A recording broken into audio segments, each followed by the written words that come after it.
Where's she at? Second row, about. Oh, I see her now. Okay, sorry.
Night at the Opera.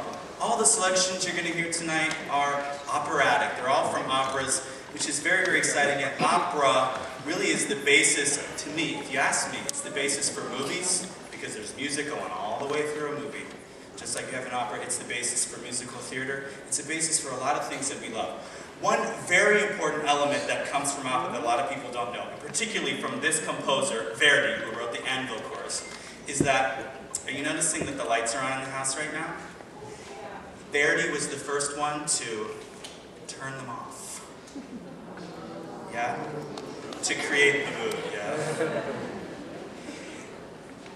What he wanted, it was really, because before, you notice you had a hard time quieting down. Those lights were on. Back in the day, Mozart's day, they would have talked, you know, they would have felt free to say what they wanted. They would have been eating, they would have been drinking, especially, you know, you hear the stories about the Old Globe Theater, Shakespeare, all of that. Verdi says, let's really focus on the drama and the music and make it special, and I have just the solution. Have everybody face the same way and turn out the lights. So we have Verdi to thank for that. Verdi is the king of Italian opera, all right? You all recognize that tune? Yeah. A lot of them he wrote you recognize. The next one that you hear also is one I think you're going to recognize. Comes from a wonderful opera called La Traviata. If you saw the movie Moulin Rouge, it's the same basic plot line. It's also the opera that they go to see in the movie Pretty Woman. Okay? So please welcome our very own young opera singers, Josh Basher and Emily Hotz.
This next one you might not recognize, but no opera concert would be complete without it. It's called the Va Pensiero. It's also by Verdi. It's from the opera Nabucco, which is a translation of the word Nebuchadnezzar. The Hebrew slaves of the story sing this it's like an anthem of sorts. What's going on here is, once again, the Hebrews have found themselves enslaved. It's not the Egyptians, it's in this case the Assyrians. And they're remembering times that were better when the land was their home. The Jordan River, if you listen closely, you hear the word Giordano, le rive, or the River Jordan in the text. This piece is so important to the Italian people to this very day. It is like their national anthem. If it's played in Italy, everyone will stand as though it was the national anthem or the Hallelujah chorus, or something like that you hear here. You don't have to stand tonight in Italy. It's beautiful. It's bel canto, which is a word that means beautiful singing. I hope you love it. It's the Va Pensiero.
singing not in English. I've chosen all the excerpts that we're doing tonight are from the original language of the opera itself. So these were all in Italian. We worked very hard on what we call our diction. If you're an opera student, like in a college, usually you'll take 1 year just taking a diction class, 1 quarter for each of the opera languages, Italian, German, French, and English. Even if you're an English speaker, you learn how to pronounce it all over again. So we worked a lot on that, and of course we worked on translating so we would know what we were saying. One of the great things about opera is it's so emotional that you don't even really need to know what every word means to still feel it and know what it means. This next song is a great example of that. It's got no words. It's just humming. It's called the Humming Chorus. It's from Madame Butterfly. If Verdi is the king of opera, Puccini, this composer, is certainly the prince of opera. It's a very sad story. She's Japanese, she's young, she falls in love with an American. They get married. He has to leave. He says, I'll be back when the robins nest again. Every year she asks, when do the robins nest? Because he doesn't come back. 3 years later, she finally gets word, and by the way, she's had a child since then, and it's his. 3 years later, she gets word that he's coming back and that his boat will be docking the very next morning. And so she stays up all night long, waiting for him. Now, we as an audience already know that he's remarried in America. And so he's really coming to tell her, I found someone else. We know that, she doesn't. So this humming chorus is the song that the choir sings behind her as she's waiting. She's waiting with her heart full, and we know that there's nothing but heartache waiting for her on the other end. It's so great, you guys. It's so good. This is the first of a theme that will occur tonight. She dies at the end. They all die in the end of the opera. Okay. So there's our first body count. There's our first body.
school choir next. Give them a sec, guys. Let them clear before you come on. Give them a sec, let them clear, and then there'll be room for you. Wasn't that beautiful? Isn't that crazy? It's supposed to be like strings, you know? It's supposed to sound like strings. So that was our Italian set of music. Post is really great. I said we're going to do opera, and I kind of put out some suggestions, and then Mr. Otterness came back with the suggestion that I hadn't even thought of, which is the beautiful, it's the evening prayer. It's like a lullaby from Hansel and Gretel, and it is the very same story of Hansel and Gretel. Now we have a German composer, so really it's Hansel und Gretel. And this is a really cool opera. It really tells the story to a T. Hansel and Gretel are wandering through the woods. They're lost, okay? They're scared. And they come to a point where they're very, very tired, and this